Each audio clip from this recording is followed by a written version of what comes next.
का चाहत रहो हम खुल जाई खुलब ना तो फिर बनाए मन कर अब ना हो ई बात जान लो तू लोग जितना फूफा मौसा के अबुआ के लड़का बड़ा लो चल बोलो।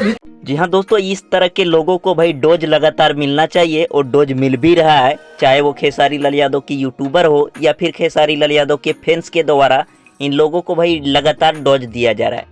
जी हाँ दोस्तों, आप लोगों को पता ही होगा कि कुछ यूट्यूबर है भाई, गिने चुने यूट्यूबर हैं, 3 से 4 होंगे, खेसारी लाल यादव के विरुद्ध लगातार वीडियो ही बनाते हैं। उन लोगों का काम ही है भाई खेसारी लाल यादव को हमेशा गलत बोल के गलत तरीके से दिखाना भाई। खैर उन लोगों के बारे में छोड़िए, उस तरह के लोग भाई 4 होंगे और खेसारी लाल यादव को प्यार करने वाले 1000 होंगे। तो उन लोगों का क्यों कोई फर्क नहीं पड़ता है, चाहे कितनों भी विरोध करे भाई, लेकिन खराब लगता है, फैंस होने के नाते बहुत खराब लगता है। तो उन लोगों का जबरदस्त इलाज होगा, बस कुछ समय का इंतजार कीजिए, उसके बाद उन लोगों वीडियो बनाने के लायक नहीं रहेंगे भाई। मिलते हैं नेक्स्ट वीडियो में। वीडियो अच्छा लगा तो लाइक और चैनल को सब्सक्राइब करिए।